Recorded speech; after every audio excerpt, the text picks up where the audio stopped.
শ্রী স্বামীনারায়ণ মন্দির, diamond Harbour road, দক্ষিণ কলকাতার শহরতলি আমতলার কাছে এই মন্দিরটি অবস্থিত। এই মন্দিরটি হল গুজরাটের স্বামীনারায়ণ সম্প্রদায়ের স্বামীনারায়ণ সংস্থার একটি হিন্দু মন্দির। কথিত আছে ভগবান স্বামীনারায়ণ একসময় নীলকান্ত বহ্নিরূপে বঙ্গোপসাগরের সাগরদ্বীপে হিন্দুদের তীর্থস্থান কপিল মুনির আশ্রমে দর্শনের জন্য এই স্থান অতিক্রম করে যান। এই মন্দিরটি প্রমুখ স্বামী মহারাজ এবং সংস্থা কর্তৃক প্রতিষ্ঠিত। প্রায় 200 একর জমির ওপর মার্বেল পাথর, রাজস্থানের গোলাপি বেলে পাথর, লাল পাথর দিয়ে তৈরি এই মন্দিরটি 2014 সালে সবার জন্য আনুষ্ঠানিকভাবে খোলা হয়। মন্দিরের গায়ে খোদিত আছে অসংখ্য দেবদেবীর মূর্তি, যা এক অসাধারণ হিন্দু সংস্কৃতির কৃতিত্ব লক্ষ্য করা যায়।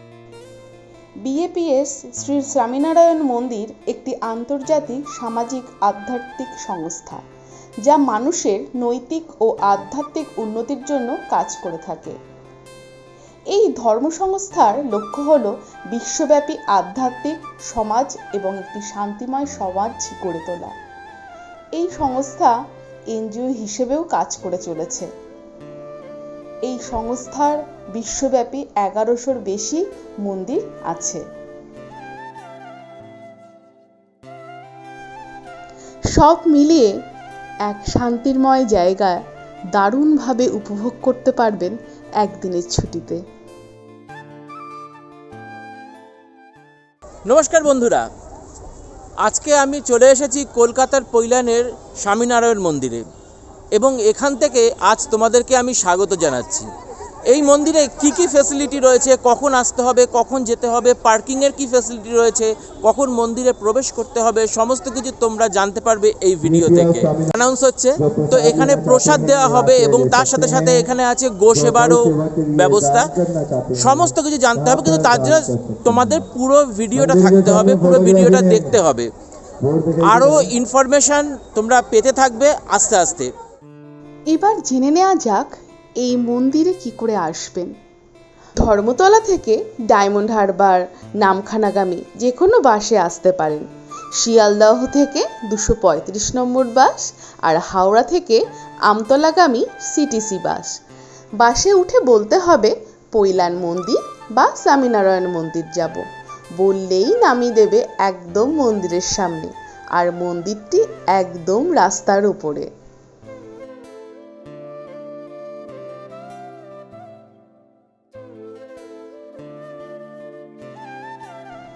মন্দিরে ঢুকেই ডান দিকে একটু গিয়েই গাড়ি পার্ক করার জায়গা, যা অনেকটা বড় জায়গা জুড়ে অবস্থিত। মন্দির কর্তৃপক্ষ গাড়ি পার্ক করার জন্য কিছু চার্জেস রেখেছে। বাস যদি থাকে 250 টাকা, মিনি বাস 125 টাকা, 4 চাকা গাড়ি 50 টাকা, অটো টোটো 30 টাকা, মোটর সাইকেল 20 টাকা। ডান দিকটা হচ্ছে পার্কিং স্পট, আর এই পাশে একদম এদিক দিয়ে চলে বাঁদিকে ওয়াশরুম আছে। মন্দির খোলা থাকে সকাল 7:30 থেকে দুপুর 12টা, আর বিকেল 4টে থেকে রাত 8টা। আপনারা যদি দিনের দিন এসে ফিরে যাবেন ভাবেন, তাহলে এই সময়টা একটু মাথায় রেখে আসবেন। আর যারা অনেক দূর থেকে এই মন্দির দর্শন করতে আসছেন, এই মন্দিরের গেস্ট হাউসের ফোন নাম্বার আমার ডেসক্রিপশন বক্সে দেওয়া থাকবে। অবশ্যই কিন্তু বুকিং করে আসবেন।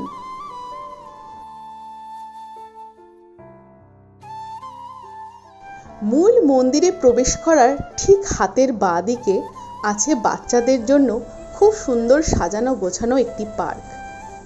বাচ্চারা একটা দিন সুন্দরভাবে উপভোগ করতে পারবে।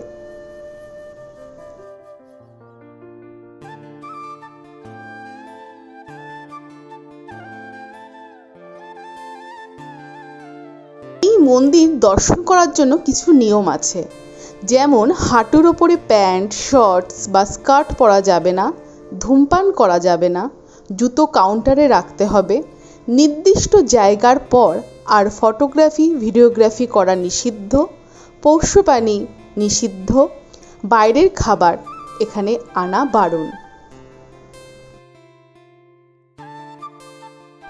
চলুন এবার জেনে নেওয়া যাক এই মন্দিরে কখন পুজো দেওয়া হয়। এই মন্দিরে পূজিত হয় ভগবান স্বামীনারায়ণ, শ্রী ঘনশ্যাম মহারাজ, হরেকৃষ্ণ মহারাজ, রাধাকৃষ্ণ মহারাজ, সীতারাম, হনুমানজি, শিব পার্বতী এবং গণেশজির। এই মন্দিরে প্রতিদিন টোটাল 5 বার আরতি হয়। সকাল 6টায় মঙ্গল আরতি, সকাল 7:30টায় শৃঙ্গার, সকাল 11:15-তে রাজভোগ, সন্ধে 6:45-এ সন্ধ্যা আরতি এবং সর্বশেষ 8টার সময় শয়ন আরতি।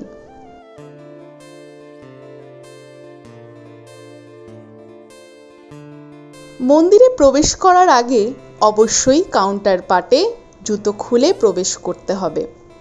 এই মন্দিরে পুজো দিতে হলে মন্দিরের গর্ভগৃহে রয়েছে ভগবান স্বামীনারায়ণের মূর্তি, যা 50 টাকার টিকিটের মাধ্যমে প্রসাদ এবং ভগবান স্বামীনারায়ণের মাথায় জল ঢেলে পুজো সম্পূর্ণ করা যাবে। আপনারা চাইলে গো সেবা দিতে পারেন, যা শুরু হয় 300 টাকা থেকে। মন্দিরে রথযাত্রা, দীপাবলি, অন্নকূট উদযাপিত হয়। সারা বৎসরই দেশের বিভিন্ন স্থান থেকে, বিশেষ করে জানুয়ারি মাসে গঙ্গাসাগর মেলার সময় প্রচুর তীর্থযাত্রীর সমাগম ঘটে। সন্ধেবেলায় পুরো চারিদিকে লাইট জ্বলে গেছে, খুব দারুণ লাগছে, অপূর্ব লাগছে জায়গাটা। আজকের সন্ধেবেলাটা কি করে যে কেটে গেল আমরা কিছুই বুঝতে পারলাম না, এত সুন্দর লাগছে, অসাধারণ। মন্দিরের মধ্যেই পাবেন মন্দিরের নিজস্ব জমিতে চাষ করা অর্গানিক সবজি, যা চাইলে আপনারা কিনে নিতেই পারেন। এটা পুরো অর্গানিক ভাবে চাষ করা হয়, তাই তো? বাইরের কোনো সবজি না, মন্দিরের সবজি মন্দিরেই বিক্রি। আচ্ছা আচ্ছা, এইটা ঢেঁড়স কত বলে? 10 টাকা না 20 টাকা? তাহলে আমাকে একটা বান্ডিল দিয়ে দাও, এক প্যাকেট দিয়ে দাও।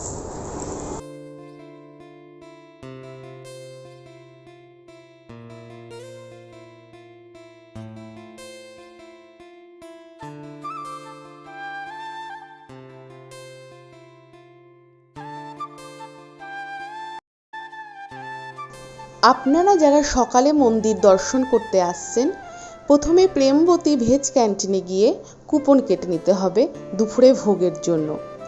দুপুরে ভোগের জন্য খিচুড়ি ভোগ 45 টাকা, গুজরাটি থালি ভোগ 150 টাকা। এই ক্যান্টিনটি অনেকটা বড় জায়গা জুড়ে অবস্থিত, সেহেতু প্রচুর মানুষ একসাথে বসে এখানে ভোগ নেওয়ার ব্যবস্থা আছে। আমরা যেহেতু বিকালে মন্দির দর্শন করতে গেছিলাম, মন্দির দর্শন করার পর সন্ধে দিকে আমরা নিয়েছিলাম খিচুড়ি ভোগ, ধোকলা, ধোসা আর আদা লেবু দেওয়া শরবত। প্রত্যেকটা খাবার খুব দারুণ সুস্বাদু ছিল।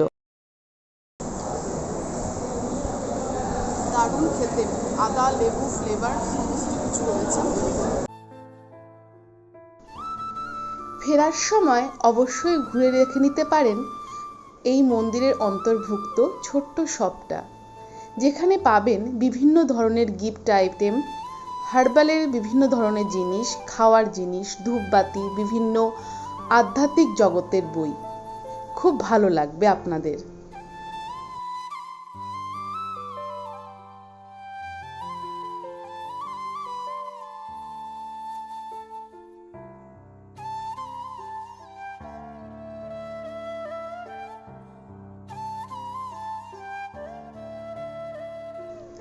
কারুকার্য করা পাথরের মন্দির, মন্দিরের ভেতরের শান্ত মনোরম পরিবেশ, সবুজে ঘেরা সুন্দর গাছপালা, যার শীতল হাওয়া মনকে শান্ত করে দিয়ে যায়। সন্ধ্যের পুরো মন্দিরের আলো আঁধারি অপূর্ব মনোমুগ্ধকর পরিবেশ আপনাদের মুগ্ধ করবে, কথা দিলাম।